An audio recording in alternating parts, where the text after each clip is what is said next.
Thank you. So yes, I'm going to share with you the results of my MA dissertation that I did in the University of Wales, Trinity St. David, as Rainbow said. That's about near-death experiences. I'll just go to that definition of what they are in a minute. So if the people that live in Colombia, that's my mother country in Latin America, if near-death experiences impact the cosmology of those who experience them. So first we have to know what is cosmology, to know if a cosmological impact is there. So cosmology has like 2 points of view. A scientific point of view that it studies the origin of the universe, its evolution, all that, the structure of the universe as a whole. That's studied in the astronomic circles, of course, as you know, by cosmologists. But cosmology has also a humanistic point of view, where it is about people's worldview, what they think that the world or the universe or cosmos is structured, what reality is, what's their place in the cosmos, what is meaningful for them, what all those existential aspects of who they are, how they think they contribute in the world. And this is like an ontological approach. So, but in the scientific perspective, they also use the worldview word. For example, they use the geocentric worldview or heliocentric worldview, when in the past they thought that the Earth or the sun were the center of the universe. So I used like both perspectives for my research, in terms that like there were like 4 key themes: reality being physical as the scientific perspective, or maybe not physical, regarding a more humanistic perspective, meaning, existence, and place in the cosmos. Now, about near-death experiences. Before going to the definition, I'm going to tell you one of the stories. Leoncio Bravo is one of my participants in Colombia. He was almost killed by a gunshot when some thieves tried to steal his car. But just before the gunshot, a human face, a man face, appeared in front of him, right above the steering wheel, and said to him, "Stay calm, move backwards." And repeat, "Stay calm, move backwards." Leoncio felt very calm. He felt confident and trusted that man's face, who he didn't know, and it was just the face, not a complete body. And he just thought, okay, I'll do what he says. And he reversed the car. In that moment, a bullet went right in his face, right here. But fortunately, there were no like really big issues in his health. He didn't even needed a surgery at all. And nowadays he lives with a bullet in his head. So here you see that there are 2 things involved: his health, he was almost killed, he was near death, and some mystical or transcendent or anomalous elements, that in this case he heard something and he viewed something. So this kind of experience has been researched worldwide, and as we see, they happen to any person in the world. They are spontaneous, spiritually interpret episodes, or profound psychological events with these mystical elements that occur to individuals close to death, or where they have their health compromised, or they think that they are just going to die. Common features regarding like those mystical elements is feeling a feeling of peace or well-being. They describe it like the most transcendental peace that they have never felt before. It was just out of concerns, of problems, really plenitude. Another element is to have an out-body experience, that they feel that they just leave their body, feeling an unearthly environment, approaching a border or limit, encountering a presence, usually deceased entities, and seeing light. And there are others, there are more or less 20 common elements worldwide, found worldwide. The near-death experiences usually have some after effects. It has seen that they change, most of them, not all of them, but change in what ways? They have a heightened sense of spirituality and purpose in life.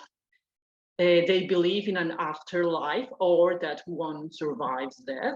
Maybe don't like it to name it afterlife. They lose fear of death, or is less of what they thought before.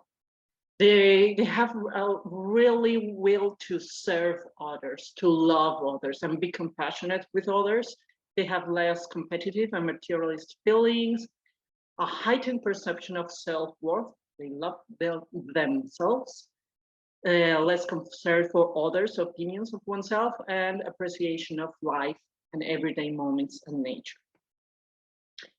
So my methodology consisted of quantitative and qualitative research. I started with some questionnaires in Spanish, of course, because that's the language we use in Latin America, in Colombia specifically. So 30 people answered those surveys, and from them I selected 10 people with varied opinions and perceptions and answers. And I interviewed them twice or even 3 times. And I used a phenomenological approach that was basically take them seriously. It's an experience, it's a personal experience, so we have to be involved and not just like an objective researcher that doesn't approach those feelings they're having. So I cried during their interviews, but I also was happy when they were telling me happy stories. So what did I found? That NDE is also occurring Colombian people, regardless of gender, education level, religion, and age. And the testimonies reported similar NDE features to those found in the literature. As I said, peace, out-of-body experience, seeing light, a tunnel-like sensation, and many others. And regarding the cosmology, as I said, this was the reality was one of the key themes of cosmology. So was the NDE real for the Colombian experiences? Well, in the survey, 90% said the NDE was real. All the interviewees said it was real. Nobody said it was not real. Just one people said he didn't know, and the other one didn't answer. And this is aligned with literature. All these other researchers here also found that. So why is it real? For them, everything that was felt, that was seen, heard, or experienced actually occurred. They denied it was a dream or a mind product because you really sense it with your, with your senses. It was physical. It was a physical manifestation. I'm not going to go through all the quotes, maybe just some of them, but in the recording, if you want to go back, you can read all the quotes from the near-death experiences. So this is aligned with the correspondence theory of truth that says that something is true if it corresponds to a fact. For them to see something, to hear it, to feel it, it's a fact because it's a physical sensation. They also think that the NDE was real because of the consequences. Some of them healed from illness after the NDE, and also the NDE made them change in a positive way. As one of them says, with the proofs one say, this occurred, this happened. It was real because it is real that I never convulsed again. Another person healed from rhinitis, and the story that I told you about Leoncio, he said it was real because he saw him, he heard him, the face, and he said to hear him, see him, having acted on the basis of what he told him. And this is aligned with the pragmatic theory of truth, that something true is useful, it works. So yes, the NDE was definitely real because I was healed, or I changed, or I am this new person. Some people said that it was like a whole big change after the NDE. And maybe not only the NDE, maybe other mystical spirits happened afterwards that also helped in that transformation. So also in this structure of reality, the participants used a term called beyond. In Spanish, that's called el más allá. It was not used for everyone, but for most of them, and it's a value-free term, so I really liked this term to explain what the participants were telling me, that what is a beyond for them. It can be, on one part, as a different state of consciousness, usually when having an out-of-body experience or when time perception was seriously altered. But it can be also another world or realm, like the afterlife or a spiritual world, beyond the physical one we live in, because it felt like an earthly environment. So this is like something beyond the body, beyond the self, beyond death, and beyond this physical reality. So, did the interviewees have a cosmological shift due to the NDE? As I said, I interviewed 10 people. 2 of them had their NDEs when they were children. 2, I saw that they didn't have any cosmological shifts, and 6 of them had cosmological shifts. I'll go just one by one in a minute. Those who had the NDEs when they were children, where the purpose was not to find a cosmological shift, they were just too little, but their testimonies were of help to see what the NDE meant for them, how it impacted them. And it was found that the meaning the interviewed group gave to their NDE lies in the mystical elements. It means that the NDE was not meaningful because I almost died. It was meaningful because I saw my grandmother, because I saw this light, because I felt this peace, or the really deeply personal meanings that each of them gave. And in those mystical elements are where insights and knowledge reside. And it also was viewed that all interviewees share a similar worldview or a similar shared cosmology. And that has like 3 key findings. First, they have behavioral and psychological attitudes in common, as the ones that I said that there were after effects in near-death experiences. They appreciate themselves, life, family, they love others, want to serve others, very spiritual, not very materialistic and that kind of psychological attitudes. They are sure that a beyond exists. It's a relevant part of reality. The beyond complements the body and influences the physical world. And this notion is aligned with the post-materialist view.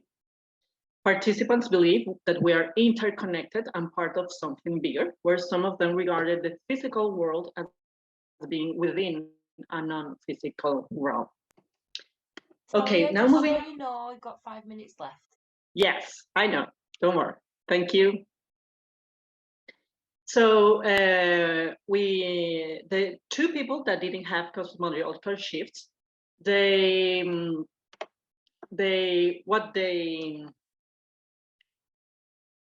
they felt was that it didn't contradict previous beliefs. The NDEs reaffirmed their current worldview. The meaning they gave to the experience was oriented towards a right path. So it reaffirmed their current worldview. And also, different to those that had cosmological shifts is that there was an absence of stress in their childhood and context. So these 6 people that had cosmological shifts, there was a really stressful context, suffering, tragic moments, physical, verbal, sexual abuse, abortions, poverty, death. So it was really stressful. From the 6 of them, 2 had a low degree cosmological shift and 6 had a high degree cosmological shift. The ones who had a low degree cosmological shift had existential or meaningful aspects involved in their experience, like it was a change in my meaning of life, in my life view, if I'm still alive, why is it? But they did not experience impact towards their view of reality and their place in the cosmos. Usually they already had a beyond in their view of reality.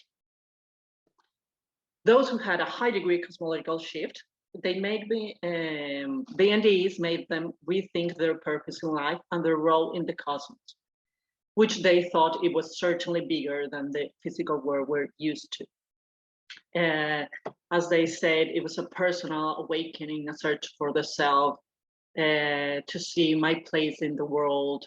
What this event did is that there is a different plane, 180-degree turn in my life. So like the 4 key themes of cosmology, they all had changes. That's why it's a high degree cosmological shift. And this is aligned with the coherence theory of truth, that a belief is true if it fits together with a particular system of beliefs or body of knowledge. So any NDE mystical element or combination can result in a cosmological change. It is the meaning the experiencer gives to the mystical elements, the one that guides an existential reflection that can yield no need to change beliefs depending on their framework and previous cosmology. But if not, it can trigger a shift in life perception, place in the cosmos, and structure of reality. So the present study suggests that around 20 to 30% of the Colombian near-death experience will not report any cosmological changes. So a big amount, around 70 to 80%, will have a cosmological shift, and most of them will leave it in a high degree. So to end, my theory is that the NDE acts as a cosmological compass. It is a tool, and you decide what to do with the tool. But this is like unconscious. Nobody said, I think of the NDE as a compass. No. It gave them a certain orientation where they could evaluate themselves and see if they were on the right path or not. The course that it marks is the shared cosmology that has been previously described, with common behaviors, with a beyond as being part of a structure of reality, a sense of interconnection. So if an experience has already a cosmology that encompasses this, the NDE reaffirms it, and no major changes are needed. If you are young, the NDE traces the direction to follow. And if a near-death experiencer has or his or her life course towards a different path, the NDE shows a better possibility so they can reorient themselves. But as Holden says, the process of transformation depends on experience, experiencer, and context. So some near-death experience might need more than one NDE or more than one mystical or spiritual or anomalous experience to notice the tool in hand. So this is it. Thank you very much. If you want to have a read of the whole dissertation, here are the links to get the text. Thank you.